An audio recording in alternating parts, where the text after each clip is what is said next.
unsur halogen yang tidak bereaksi dengan emas adalah untuk golongan halogen itu memiliki beberapa reaksi.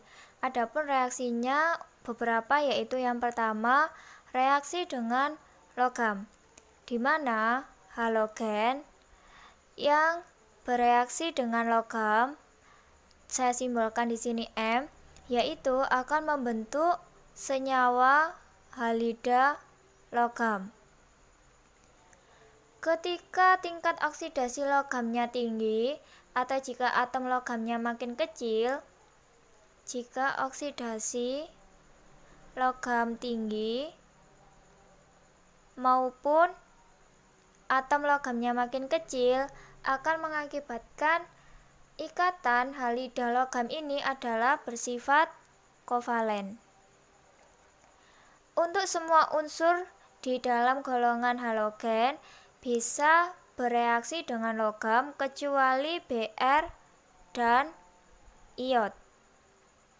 Br dan iod tidak bereaksi dengan emas yaitu Au dan Pt. Tetapi untuk fluor dan klor bisa bereaksi dengan kedua unsur ini. Kemudian yang kedua yaitu reaksi dengan air.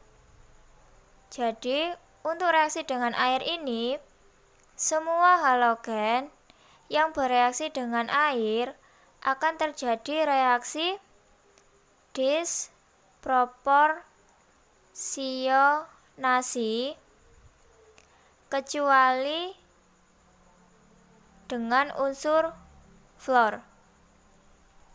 Jadi untuk Cl, Br, dan I ketika bereaksi dengan H2O akan terjadi reaksi disproporsionasi. Tetapi ketika dengan fluor akan menghasilkan asam halida. Jadi ketika dengan fluor yaitu misalkan 2F2 ditambah dengan 2H2O menjadi 4HF plus O2. Tetapi untuk halogen lain, saya misalkan X2 ditambah dengan H2O, maka hasilnya yaitu HX plus HXO. Jadi ini adalah bedanya unsur fluor dengan unsur yang lain dalam satu golongan ketika bereaksi dengan air. Selanjutnya reaksi yang ketiga yaitu reaksi dengan hidrokarbon, di mana cara reaksi unsur halogen dengan hidrokarbon yaitu melalui substitusi atau pergantian dan adisi. Ini adalah banyak cara yang digunakan untuk unsur fluor bereaksi dengan hidrokarbon. Sebenarnya masih ada cara yang lain, hanya saja kedua cara ini yang paling sering terjadi. Kemudian untuk reaksi yang terakhir yaitu reaksi antar halogen.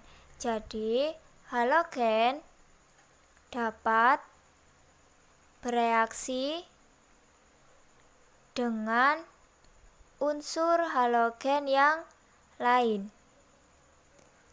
Karena unsur halogen ini dalam satu golongan memang sangat reaktif. Jadi, setelah identifikasi masing-masing unsur, dapat kita simpulkan bahwa unsur dari halogen yang tidak dapat bereaksi dengan emas itu ada dua unsur, yaitu brom dan iod.